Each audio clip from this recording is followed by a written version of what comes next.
Your brain on scarcity loses 13 IQ points. Princeton proved it, and nobody told us. Not because we are stupid, because survival changes the brain. Most people think money problems begin in the wallet, but neuroscience says they begin much earlier. In the body, in stress, in survival. And once the nervous system learns scarcity, it starts recreating it automatically. Your brain on scarcity. Princeton University ran a study the financial world largely ignored.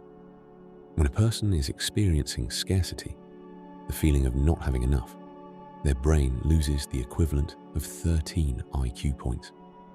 The same loss caused by a full night without sleep. This isn't a metaphor. This is cognitive bandwidth.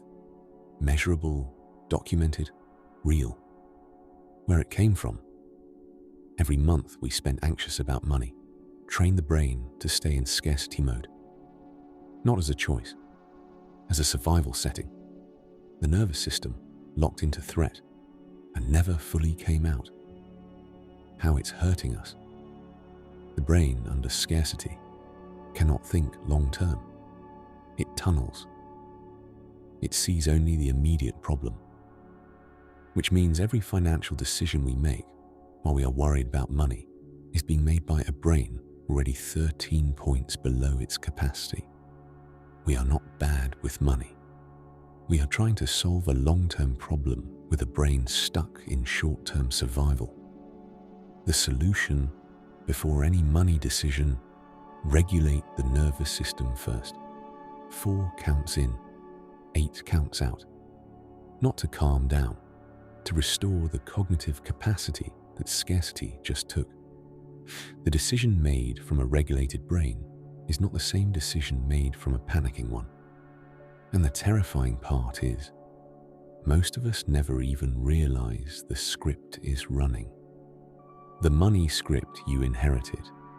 Dr. Brad Klontz spent decades studying why people make the financial decisions they make. His finding: almost none of us are actually making decisions. We are running scripts, unconscious beliefs about money written before we were 12 years old. Where they came from, not from what we were taught, from what we watched.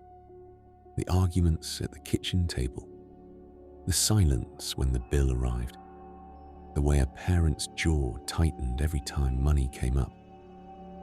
The child's brain translated all of it into a single belief about what money means and who gets to have it.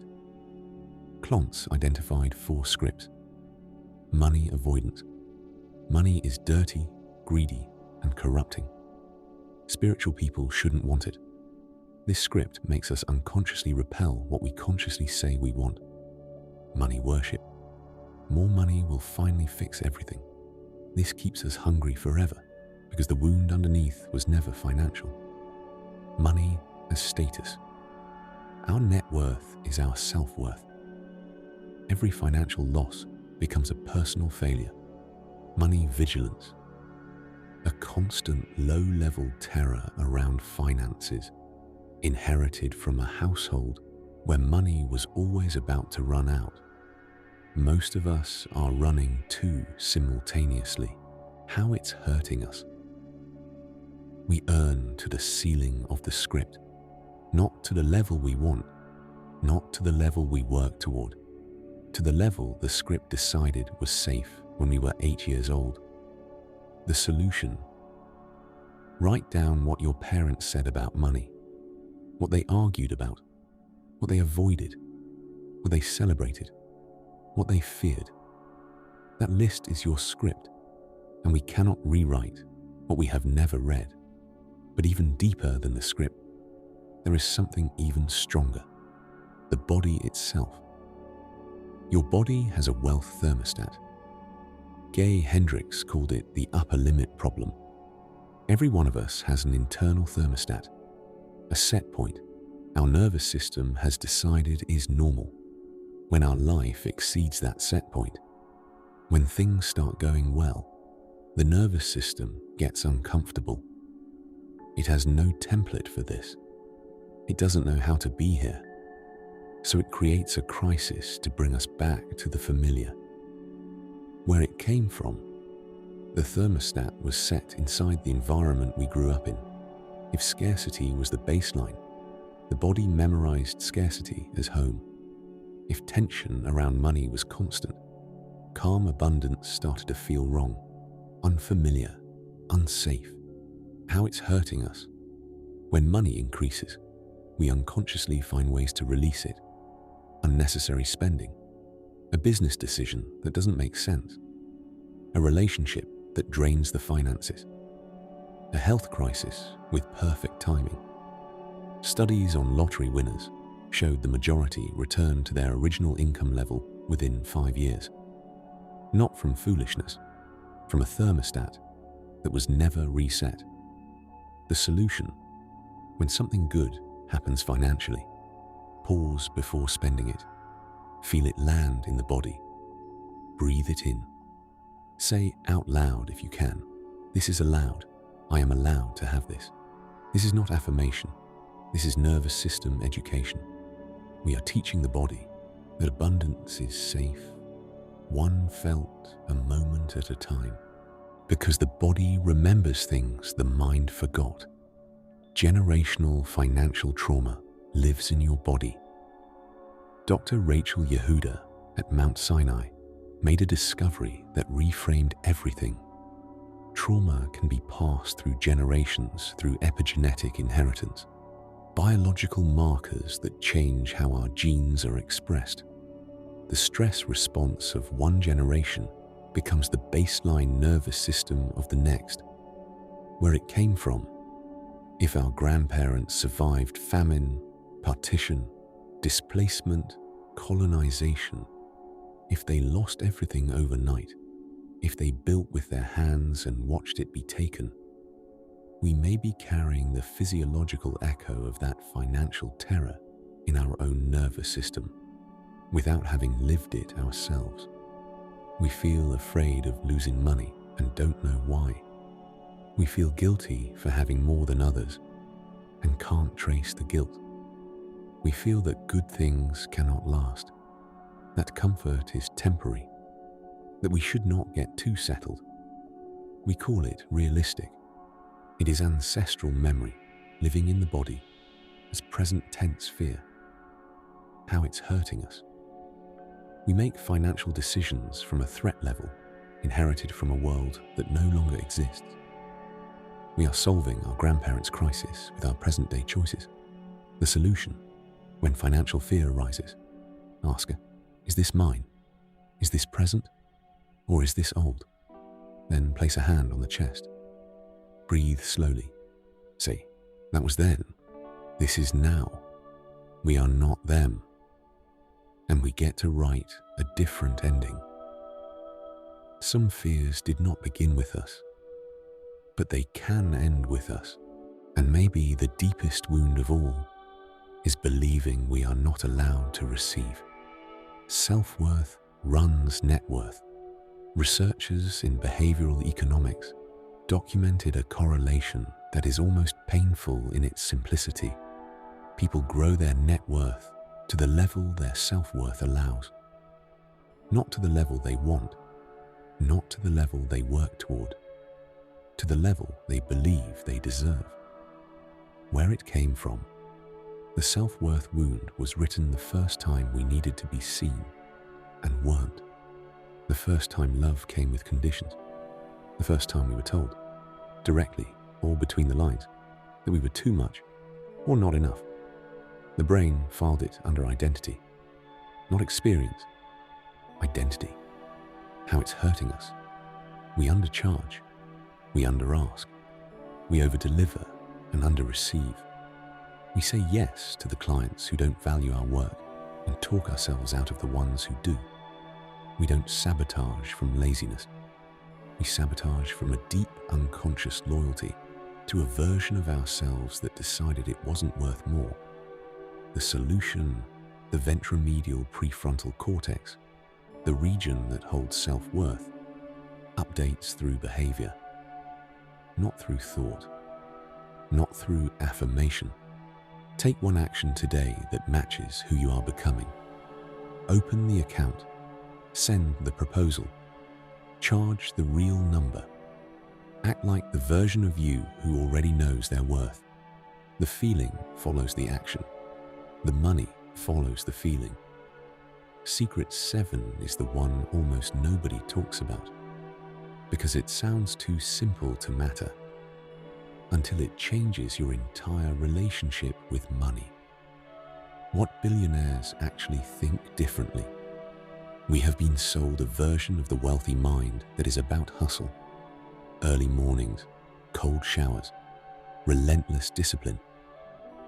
The research tells a different story. The primary difference between those who build lasting wealth and those who don't is not strategy, it is identity. Where it comes from, people who hold wealth were taught, explicitly or implicitly, that abundance was their natural state, that money was a tool they had permission to use, that receiving was as natural as giving. Most of us were taught the opposite, how it's hurting us. We approach wealth as a goal to achieve. They approach it as a state to inhabit. Goals require constant willpower. States run automatically.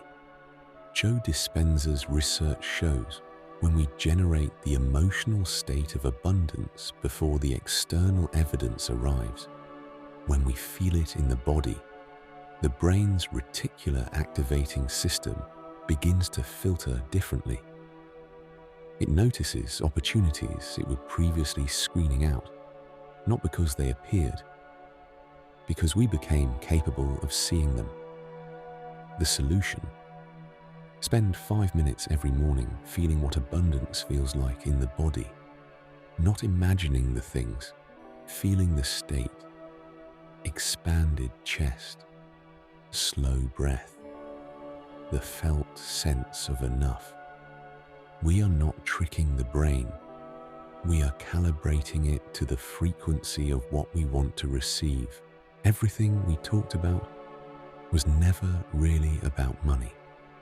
The one practice that changes all of it, everything we have covered, lives in the nervous system, the scarcity brain, the inherited script, the thermostat, the generational memory, the self-worth ceiling, the identity gap, all of it running below the level of conscious thought, which is why thinking about it only takes us so far.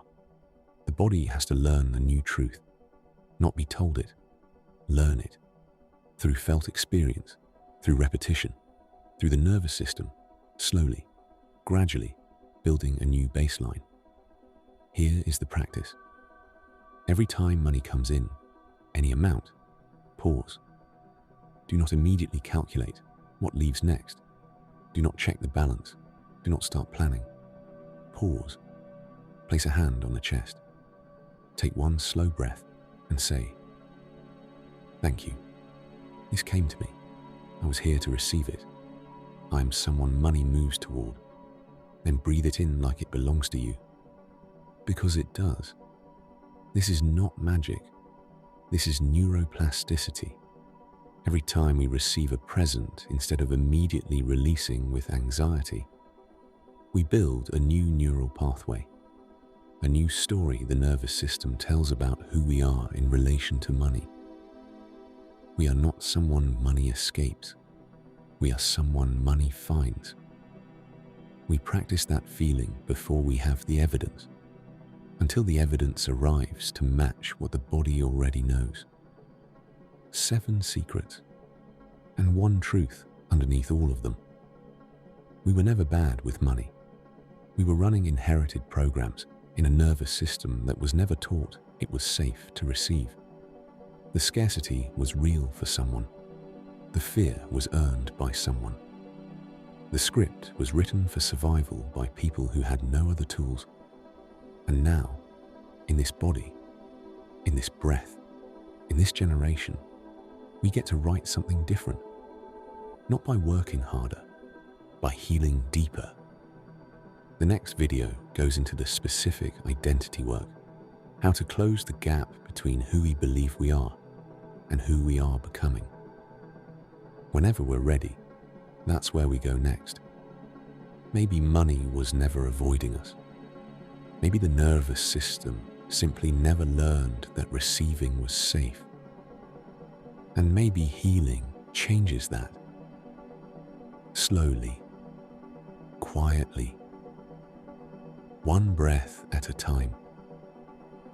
We are not late. We are relearning.